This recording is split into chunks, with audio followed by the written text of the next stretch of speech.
द्रौपदी जी के लिए वो उस वक्त रजस्वला अवस्था में थी जब भगवान आए। भगवान ने टच करने से पहले नहीं सोचा कि रजस्वला अवस्था में है। आप और हम कौन होते हैं सोचने वाले, ये मत करो वो मत करो।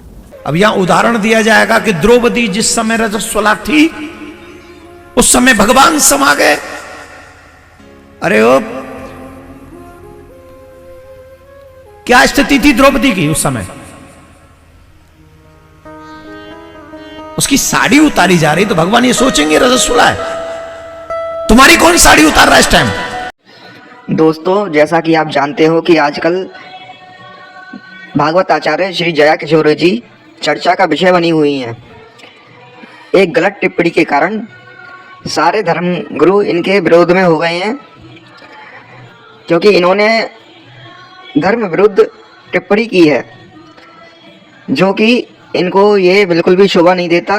क्योंकि जब एक धर्म आचार्य, एक भागवत आचार्य ऐसी अगर लोगों को भटकाने वाली बात कहने लगेंगे तो आम जनता जो है उसी को सत्य मानकर उसी गलत राह पर चलने लगेगी। फिर तो आज की वीडियो में हम आपको दिखाते हैं कि जया किशोरी जी ने जो गलत टिप्पणी की है उस पर आचार्य श्री देवकी नंदन ठाकुर जी ने उसका विरोध करते हुए लोगों को सही मार्ग पर लाने की चेष्टा की है और जया किशोरी जी के गलत बयान को गलत साबित किया है पूर्ण साक्ष्य के साथ में, और उनको जो है जमकर फटकार भी लगाई है।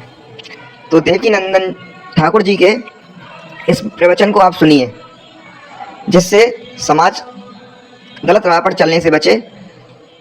और जो आज कल समाज में ऐसे आचार्य आम जनता को गलत राह पर ला रहे हैं, गलत राह पर भटका रहे हैं, तो आचार्य श्री देवकी नंदन ठाकुर जी द्वारा ये प्रवचन आपको गलत राह पर जाने से रोकेगा और आपको सही मार्ग दिखाएगा।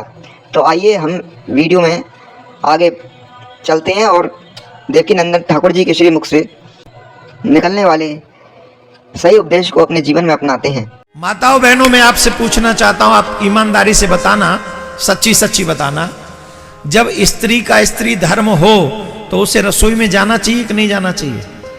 जोर से बोलो। जब स्त्री का स्त्री धर्म हो उसे पूजा करने जाना चाहिए कि नहीं जाना चाहिए? साइंटिफिकली प्रूवन ज्यादा खटाई आपको पीरियड्स के समय नहीं खानी चाहिए। It's not good for you. बच्चे मानते नहीं थे तो उनको बोल दिया टच नहीं करना, खराब हो जाएगा। बीच वाला आके काम बिगाड़ देता है। उसने बिगाड़ दिया ये बोल के अछूत है, ये है, वो है।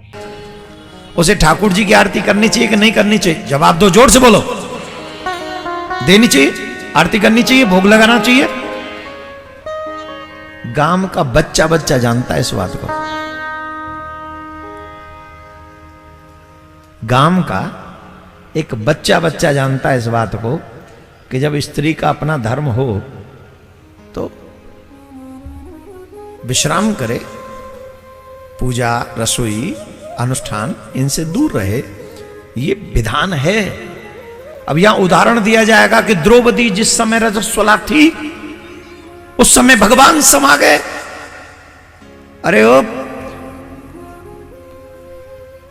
क्या स्थिति थी द्रौपदी की उस समय? उसकी साड़ी उतारी जा रही तो भगवान ये सोचेंगे रजस्वला है। तुम्हारी कौन साड़ी उतार रहा है इस टाइम? उस समय द्रौपदी की जो कंडीशन है, भगवान है वो तुम्हारी तरह और मेरी तरह नहीं है।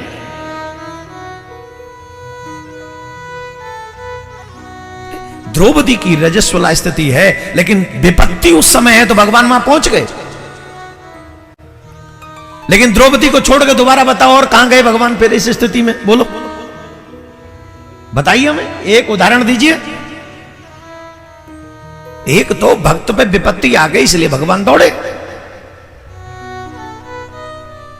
दूसरा उदाहरण, उसी रक्त से मनुष्य का जन्म होता है, निर्माण होता है। भाई 9 महीने एक लड़की जब बच्चा पैदा कर रही होती है वो पीरियड से नहीं होती है। 9 महीने उसको पीरियड्स नहीं आ रहे, उस खून का इस्तेमाल तो हो रहा है ना बच्चे को सींचने में। अगर आपको लग रहा है वो खून इम्प्योर है, आप में से जितने हम सब बैठे सब इम्प्योर है। ये प्रकृति का नियम है, मेरा और तुम्हारा नहीं है। जिस प्रकृति ने उस रक्त से मनुष्य का निर्माण किया है, उसी प्रकृति ने ये हमको कहा है, डोंट डू दिस। उसी पुराण, वही धर्म का ये आज्ञा है, स्पेशली आज्ञा है कि आप रसोई में नहीं जा सकते उन दिनों में, आप पूजा में नहीं जा सकते उन दिनों में। आज अगर हम इस व्यासपीठ पर बैठकर गलत विचारों को हम व्यक्त करेंगे तो आने वाली पीढ़ी धर्म से दूर हो जाएगी और धर्म को अधर्म को धर्म समझ के अधर्म करने लग जाएगी। ये हमारी जिम्मेदारी है। हमें शास्त्रों का पूरा ज्ञान होना चाहिए। आजकल ये तमाम क्वेश्चन आंसर होते और हम उल्टा सीधा कोई भी जवाब देते हैं। अगर आंसर न मालूम हो तो चुप रहो,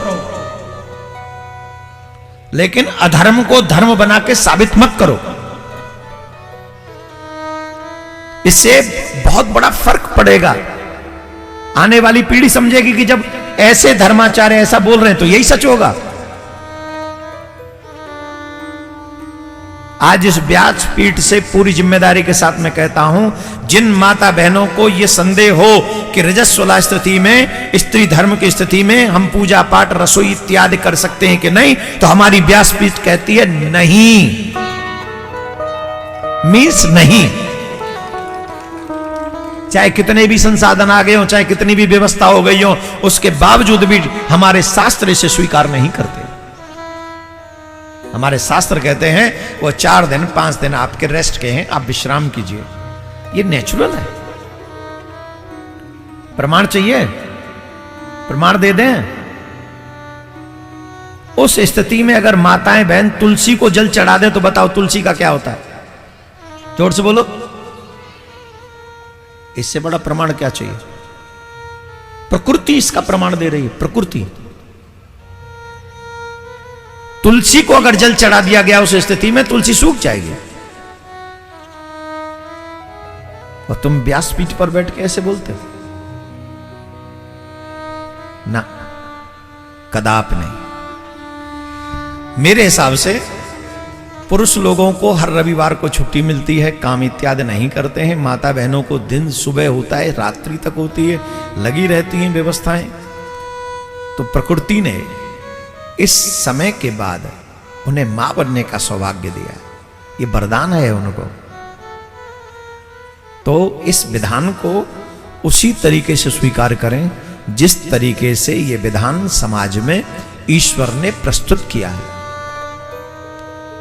और जिन्हें मेरी बात से बुरा लगे वो द्रौपदी के अलावा दूसरा मुझे कोई उदाहरण दे दे, मैं मान जाऊंगा। और मैं यहां ये बात किसी को नीचा दिखाने के लिए नहीं बोल रहा हूं, लेकिन कल जब मुझे सुनने को मिला मुझे बहुत दुख हुआ और मुझे लगा कि समाज में ये गलत मैसेज जाएगा और हर एक युवा बच्चा ये सोचेगा कि हम उस स्थिति में भी जो चाहे कर सकते हैं। तो नहीं मीन्स नहीं। तो दोस्तों, आपको देवकीनंदन ठाकुर जी का ये उपदेश कैसा लगा कमेंट में ज़रूर बताना। और अभी तक आपने हमारे चैनल गुरुजी साधना केंद्र को सब्सक्राइब नहीं किया है तो सब्सक्राइब कर लें। हमारे चैनल में आपको सभी प्रकार की साधनाओं का ज्ञान मिलेगा। तो इसी के साथ मुझे आज्ञा दीजिए, अगली बार मैं फिर उपस्थित होऊंगा एक नई जानकारी के साथ। तब तक के लिए जय श्री कृष्ण, जय गुरुदेव।